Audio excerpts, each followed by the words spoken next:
Check. All right, welcome. Welcome to the afternoon. And we're going to start with custody. So, when we talk about real world property rights, typically those are enforced by laws and courts. And Bitcoin is so groundbreaking because it removes the state from the preservation of property rights through private key ownership, right? And I think if anybody believes that Bitcoin is going to be the future financial system, custody probably lays at the heart of that, I would say. And both of these gentlemen have dedicated their time and energy to custody. So let's just start with that. Justin and Joe, why is custody so important to you? Yeah, so if the world moves over to using Bitcoin as the money, right? If the world converts, it's something that 8 billion people are going to have to answer this question: How do I hold my Bitcoin? How do I access Bitcoin services? So it's a problem that and almost nobody's made that move so far as a proportion. So it's something that everyone in the world, I believe, is going to have to find a solution for. And as you were saying, in principle, you can control your own Bitcoin, but almost nobody does, right? Like the reality is that almost everybody is or was on FTX. You can use a past tense there. Is on Binance, right? Like that's where, especially globally, and so. Yeah, I think it's the biggest problem facing Bitcoin. It's still kind of unsolved. We don't have we have good solutions, much better than a couple of years ago, but I don't think I think it can improve a lot. Would echo all that. We focused at custody on Unchained Capital because early on, as we discovered, it is an unsolved problem. If you're trying to keep Bitcoin around for the long term, there's very few good solutions out there, very few things that you would turn to how can this be preserved for decades or longer. And so Unchained really focuses our services on answering that in the context of financial services. I think some of the things that makes it hard and interesting problem at custody too is that Bitcoin's fundamentally still a technology. When it's land or real property, it doesn't really change over time. It's just about how to draw a border around it. But the custody of this technological asset, that the underlying code and software layer of it does evolve, does have new opcodes and things you can take advantage of. That's part of its evolution and something to keep up with and work on. And something we realized early on at Unchained was so much Bitcoin, 67% right now is around or hasn't moved in a year or more, and that there's the problem only grows, or that the base of people that need good custody solutions only grows over time. Yeah, I mean, I set some people I know up with a vault, and they love the process in Unchained Vault. And the one funny thing was the first question they asked afterwards. So it was, "Where's the Bitcoin? Where does it live? Where is the Bitcoin?" It's a difficult question to answer. And I mean, I've been leading a meetup for years. I'm pretty good at explaining things, and taught a class, and I really struggled to. I think they got it, but So that's a difficulty with Bitcoin just at a conceptual level. Is you can't just point at it like you can with an acre of land, right? No, and it's one of the funny and mind-wrenching things working in the space too, and trying to come up with legal solutions around Bitcoin, and that separation from the asset itself and then the legal title and the property and how that works. And as a lender, and when you're dealing with estate and other matters related to how Bitcoin passes along, you get that question: where's it? Well, who's holding it? Where's the Bitcoin live? And that's another area we've just had to be creative and actually have some really kind of wacky solutions in some ways to solve the legal questions around it, not just the physical and actual security. Yeah, so this is some of these things we'll touch on some of the similarities and differences between Unchained and Fedi, because in some ways they're very similar, right? And some of the ways they're different. So one interesting point is in the U.S. you have a very good legal system, and so you can solve problems through the legal system. And in a lot of the places in the global South, for example, they don't have 75, 80, 90% of people don't have bank accounts because they aren't institutionalized. This just never happened. They don't have property rights. So a lot of the challenge that we're trying to do is trying to build a system that doesn't depend on the existence of a really strong legal framework to allow a local economy to pop up, right? How could you do it, just with software, cryptography, stuff like that? Yeah, and in the U.S., a lot of the existing financial system depends on institutions, but those institutions can prove to be single points of failure. And so if you're depending on a single point of failure custodian institution, how can you avoid that? Yeah, and we saw what happens with single points of failure this past year, right? FTX, Celsius, BlockFi, all those things had something in common. And Silicon Valley Bank. Like, Silicon Valley Bank. Counterparty risk. I still don't believe that happened. Yeah, it's counterparty risk, right? And that's what Bitcoin provides, is a lack of counterparty risk. And Joe, you brought up it's a technology. There's been all these bits that enable new functionality. So maybe let's talk a little bit about how custody solutions have evolved over time. And then I think it might be helpful to explain multi-sig for anybody who doesn't know. Both of you guys, I would say, are experts on this field. So maybe go through the history a little bit and then describe multi-sig for people. Yeah, I'll start here. So last night, if you came to the BitDevs meetup, we had a really great presentation by a guy named Harold, who is he's making a new generation of the Bitcoin Core wallet. That's like the default wallet that can validate the entire history.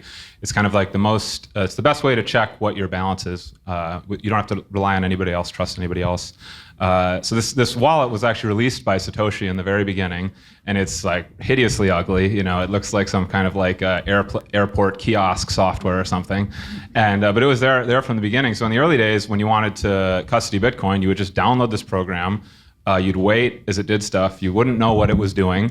And eventually you would get an address and pay to it, and it would say you had a balance. And I think that's what was the state of the art for most people for the first kind of few years. And then over time, stuff like Electrum came out, which was a wallet that you didn't have to wait so long. That was their big innovation. They had servers called Electrum servers that you could instantly look up your balance, didn't have to wait for a couple days.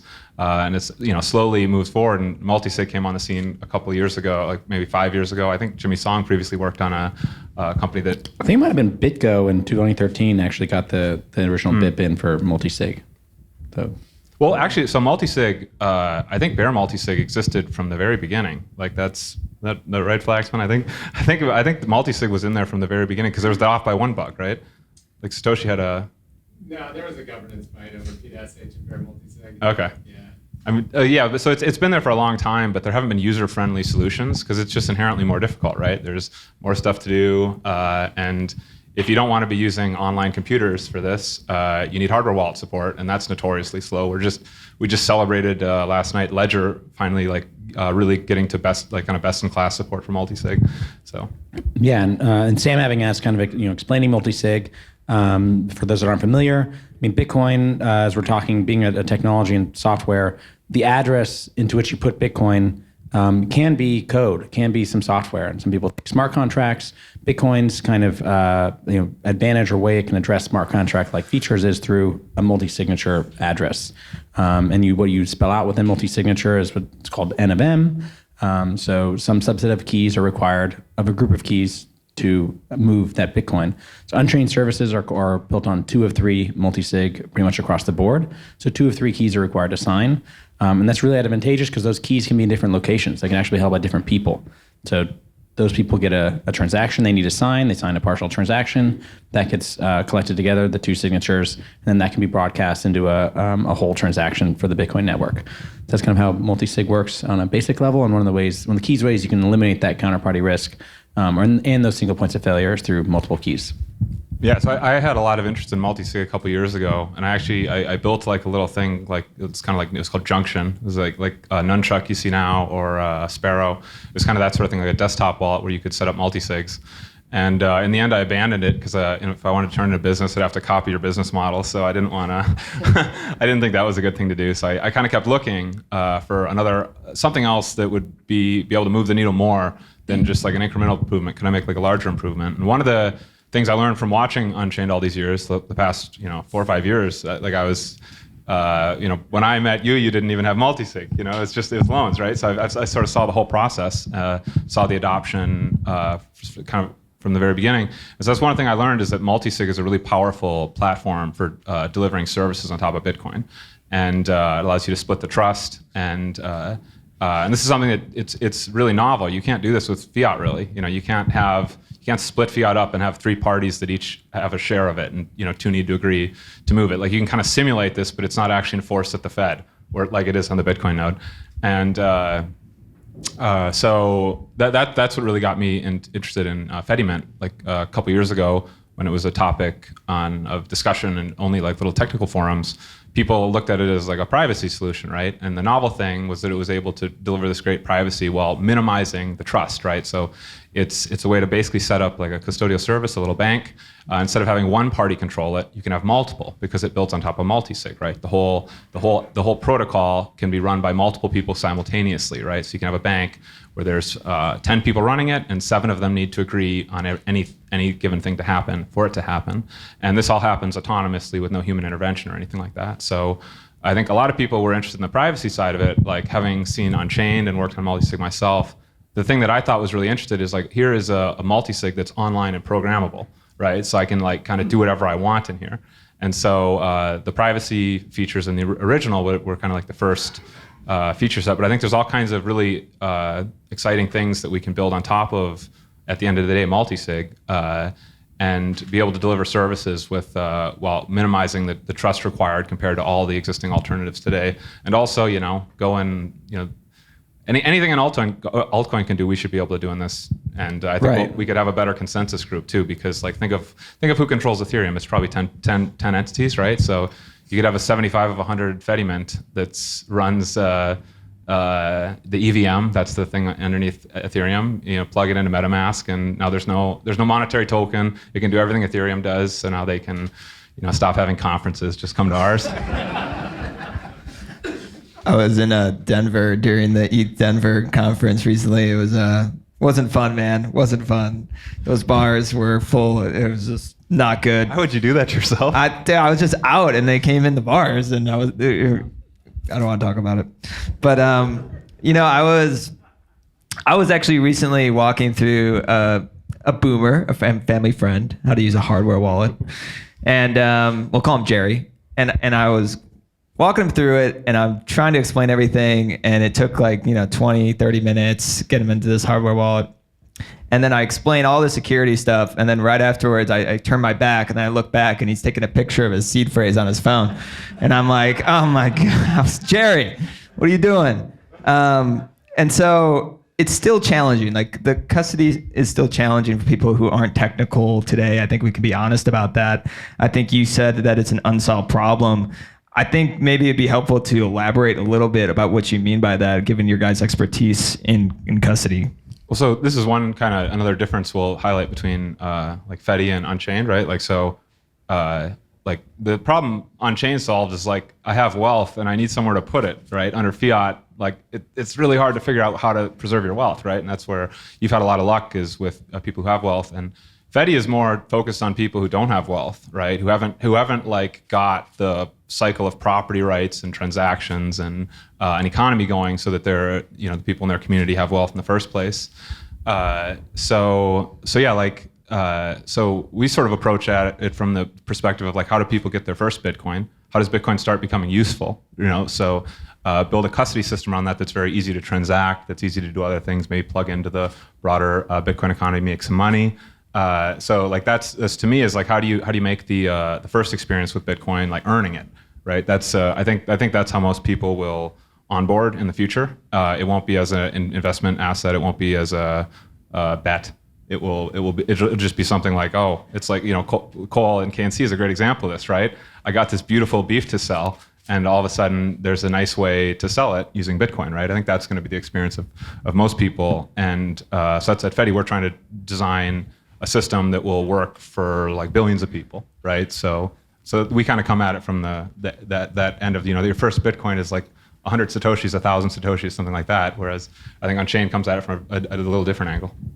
Yeah, I would agree. And part of why I would say it's not a solved problem, and I think Unchained is the closest to solving it or has one of the most advanced solutions to it. But it's because the aspects of it that are hard. And Unchained is a product and platform. We support multiple hardware wallets. Those hardware wallets are technology platforms in and of themselves that need to interoperate and work within our context of our product. There is an onboarding experience to take care of as well. That's some of how we build our service out, is the hand-holding and the expertise to help boomers, youngins alike, get onto multisig. So I think it's just because of the evolutionary nature of the technology, the ecosystem. We're still early in Bitcoin. I don't know that custody will ever be necessarily so fully solved of a problem, but it will be services like Unchained that can at least be those places you can go, use, depend on. That okay, it's safe. It'll be there for decades, and it'll be taken care of. And that is thanks to multi-sig and thanks to because and part of it's also, I mean, per the even the boomer comment is like people are single points of failure in of themselves, and so removing that them as that dependency, so that other people are holding keys or their keys are stored in multiple places. That's part of the advantage of what you get from multi-sig and custody. Gotcha. Well, there is a personal responsibility from taking ownership of your private keys. Recently, James O'Byrne had a proposal, OP Vault, which kind of provides a safety net, and I think it's really interesting. So, Justin, explain that a little bit. Yeah, so he has a great way of explaining it, and I'll use this terminology. So right now, security in Bitcoin is proactive, right? You have to set up this massive fortress, and once you have your fortress set up, you just see if you get attacked, and you hope it withstands the attack, right? So everything has to be set up ahead of time, and at any point, your money might just disappear, and you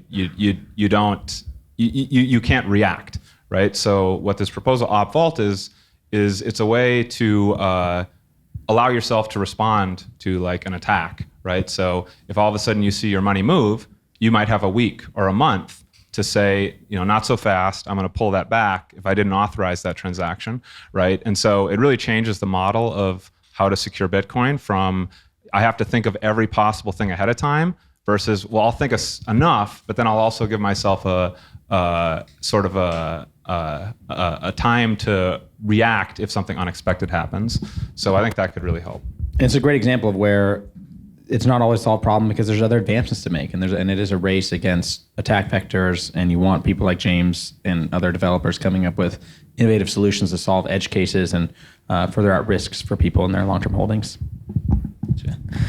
Well, right now, I get excited because I see like a spectrum of custody solutions kind of playing out, right? Like Swan's custodial solution, we use a qualified custodian, and we acquired Spectre to kind of add more redundancy in options within internally.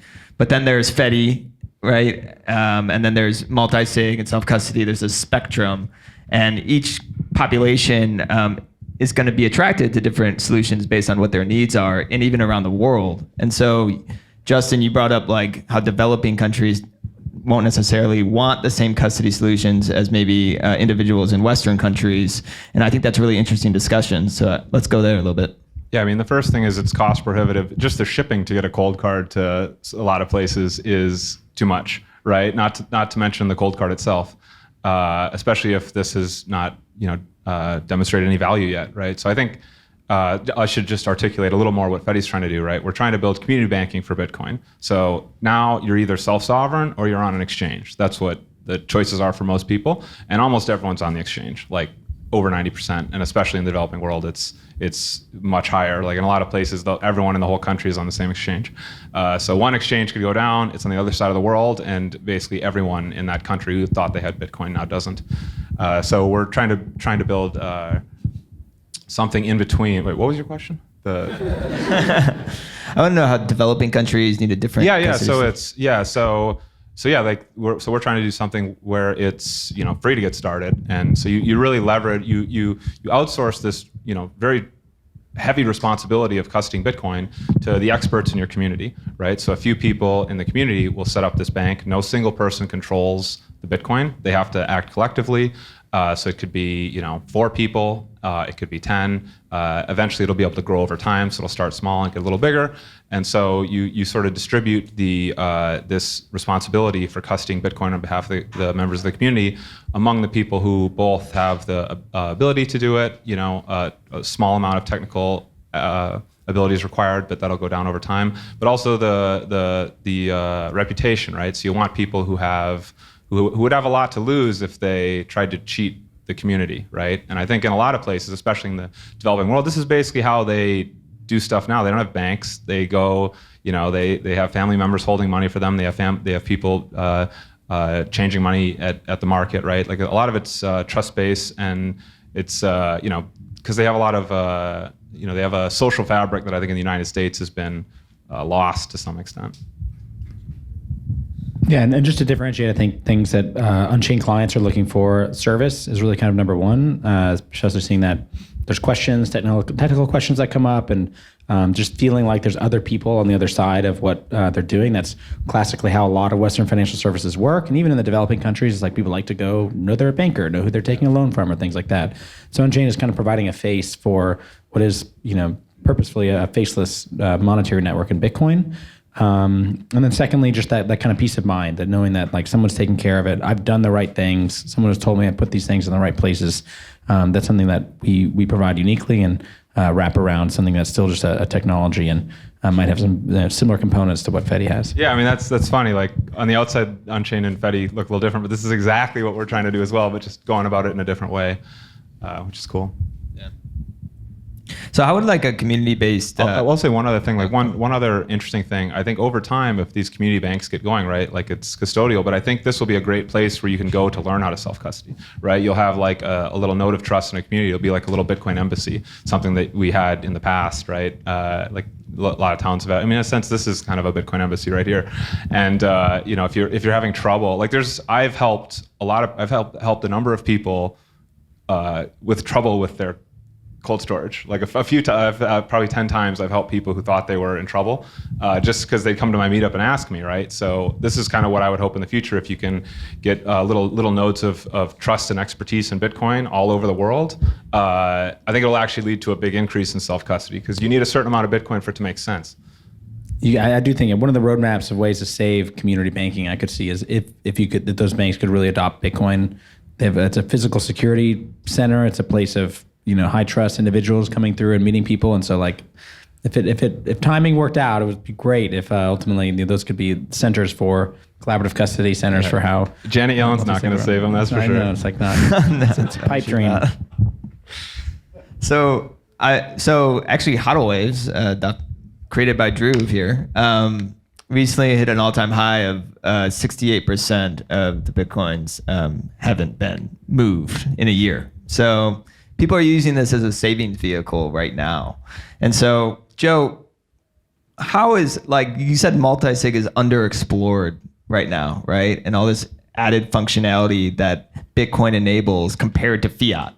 And I think that's an interesting angle to go through. So maybe let's talk about how it's underexplored today and all the additional things that it can do that fiat can't do. Sure. I think something I mentioned earlier is that multi-sig is still a smart contract inside of Bitcoin, and so we hear about all the rest of kind of crypto things, feeling like smart contracts are a big deal. Well, Bitcoin has it, and fundamentally, often smart contracts are there to define like should this asset move or not. And multi-sig gives you a really rich platform to make decisions like that. Once you have a quorum set up and a certain set of people, individuals or institutions that get to decide does this Bitcoin move or not. So in the context of Unchained's loan product, for instance, we lend against dollars, give out US dollars to clients. They lend out the dollars against Bitcoin. Bitcoin goes into a multi-sig address where Unchained, a trust company, and the client hold keys. And two of those keys are required to move the collateral. It's often us and the client when they're paying off the loan. They're checking the address and going to a vault, hopefully at Unchained. But in other cases, if we have to foreclose on the Bitcoin for whatever reason, we get to work with a trust company. So it's kind of this smart contract, like hey, you default on your loan, don't make a margin call. We get a path to reclaim the collateral. So that basic construct works really well within the context of our lending. But then when I think about, and we look at institutional failures in the banking system, and you think about the ways institutions could work together in custodying assets like Bitcoin, that's where we think financial contracts in the future to really kind of de-risk the custody side while folks are trading power contracts or something else that leverages Bitcoin, that you want to see over time an institutional layer or grid of keys and keys being held connected in a fashion. A marketplace, basically. In a marketplace, yeah. Yeah. So one interesting thing that happens behind the scenes of every Lightning company is that they have one key that is holding on to their Lightning channel balance, right? So at Async, this is like 500 Bitcoin or something.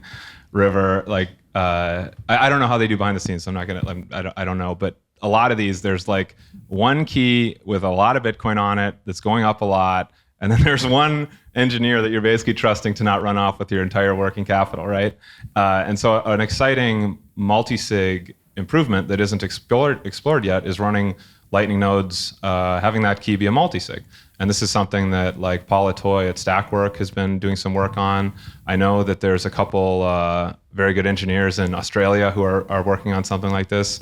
So that's really exciting to just make, Lightning is still pretty hobbyist compared to like,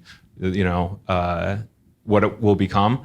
And so in order to really have like huge Lightning nodes, lots of huge Lightning nodes, you'll need a better way to manage the keys. And I think being able to run a multi-sig Lightning node behind the scenes is going to really make that, it's going to make this work for real for, much larger amounts of money without trusting a guy not to steal all of it.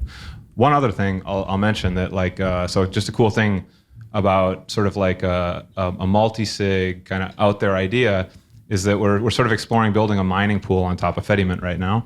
And so like that's kind of an interesting one where like one of our engineers on Fediment, Kitman, had this idea and he just mentioned it offhand to Matt Odell. Matt Odell couldn't stop thinking about it, wrote a blog post about it. And now we're like getting all these inbound inquiries from miners who like really want to do this. So now it's actually the miners who are really excited, the most excited about it. And so we're like talking, it's fun. It's like these pseudonymous open source cypherpunks and like Bitcoin miners, right? Like with cowboy hats and stuff, like trying to collaborate on making this possible. So the idea is like a mining pool that's run by many people, and the Bitcoin is custodied by many people. So it could potentially be a lot harder to shut down if it comes to that, which it might. Very cool. Well, we're out of time, guys. That flew by. But custody is at the center of this monetary revolution, and I'm really excited about what Unchained's building and what Fedi's building. So everybody here, check them out, read their blog posts, support them in every way. And thanks for the good discussion, guys. Thank you, Sam.